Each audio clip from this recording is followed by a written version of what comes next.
Abhimanyu was unaware of the troubles facing the Pandavas. Without a second thought, he pressed forward, charging at Duryodhana like a hungry lion leaping onto its prey. Sensing the danger, the leader of the Kauravas raised his hand and shouted, "Warriors, come quickly. Arjuna's son is attacking our king. Defend him at once!" In no time, a group of Kaurava warriors, including Kripa, Asvata, Kritavarma, Karna, Salya, Sakuni, Byorasrava, and Balika, rushed to Duryodhana's aid, attacking Abhimanyu from all sides. But Abhimanyu fought them all fiercely, landing powerful blows on each of them. Amid the chaos, Asmaka made a frontal attack on Abhimanyu, but Abhimanyu swiftly defeated him, striking him down as his head rolled to the ground. Next, Abhimanyu pierced Karna's armor with his arrows. Salya tried to attack, but Abhimanyu destroyed his chariot and struck him hard, knocking him unconscious. In triumph, Abhimanyu blew his conch, signaling his victory. Salya's brother came to avenge him, but Abhimanyu cut off his hands and then his head with precision strikes. Despite being surrounded by so many enemies, nothing could stop Abhimanyu. He fought fearlessly, causing devastation among the Kaurava warriors. Drona, witnessing this, turned to Kripa and said, "Look at the son of Arjuna. He faces this overwhelming attack like a volcano standing tall in the rain. Where else can we find such a hero?" Duryodhana overheard Drona's praise and, with a mix of frustration and a bitter smile, spoke to his warriors.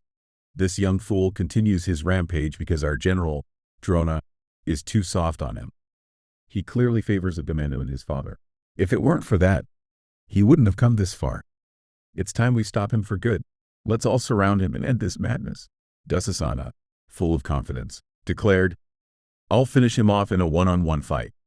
Once he's dead, Arjuna will fall too. And without Arjuna, the Pandavas will crumble, and victory will be ours." Excited to face Dussasana, Abhimanyu taunted him, saying, "This isn't the Kaurava court where you humiliated Draupadi. This is a battlefield." With that, Abhimanyu wrecked Dussasana's chariot, killed his horses, and hit him repeatedly with arrows until he collapsed. Duryodhana had to rescue him and provide medical help. Karna then engaged Abhimanyu in a fierce fight, but Abhimanyu soon overpowered him, forcing Karna to retreat.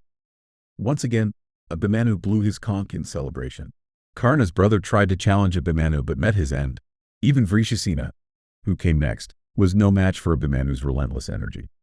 Finally, Rukmaratha, Salya's young son, charged at Abhimanyu in a desperate fury.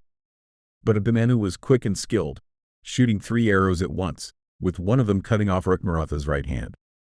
Abhimanyu continued his fierce battle, shooting arrows with incredible precision. One arrow cut off Rukmaratha's right hand, the second sliced through his left hand that held the arrow, and the third severed his head, which was twisted in anger. Next, Abhimanyu faced Lakshmana, the son of Duryodhana. The two fought bravely, matching each other blow for blow. But in the end, Abhimanyu triumphed, cutting off Lakshmana's head with a crescent-shaped arrow. After that, Abhimanyu went on to defeat several more warriors, including Yasmantaka, the prince of Magadha, along with the Kalingas, the Nishadas, and Brihadbala, the king of Kosala. Dussasana's son, full of rage, rushed toward Abhimanyu, hitting him with 3 arrows, striking his charioteer with 2, and injuring his horses with 4. Abhimanyu calmly replied, "You've seen what happened to your father." With that, he destroyed Dussasana's son's chariot, killed his horses and the charioteer, forcing him to flee to another chariot. As the Kaurava forces reeled from Abhimanyu's unstoppable assault, the king of Anga went to Drona and pleaded, "Great general, Arjuna's son is humiliating all of us. Duryodhana is severely wounded, and Dussasana is receiving medical care. You must save our army." Drona, recognizing Abhimanyu's skill, replied, "This is the strength of the next generation. Arjuna surpassed me, and now his son surpasses even him. Abhimanyu is unbeatable as long as he holds his bow, and since he's young, he doesn't tire. We must work together. One must break his bow, another must kill his charioteer, and someone must destroy his chariot. Only a united effort can bring him down." Hearing this, all the Kaurava warriors surrounded Abhimanyu. Drona killed his horses, Kripa struck down his charioteer, and Karna, shooting from behind, broke Abhimanyu's bow. Meanwhile, Salya and Asvatha wrecked his chariot completely. But Abhimanyu wasn't finished. Leaping down from his destroyed chariot, he grabbed a sword and shield, charging into the Kaurava army like a raging elephant in a lotus pond. His sword and shield were eventually shattered, but he refused to give up. Grabbing the wheels of his chariot, he hurled them at his enemies, fighting with everything he had. Finally, Dusasana's son charged at Abhimanyu with a mace.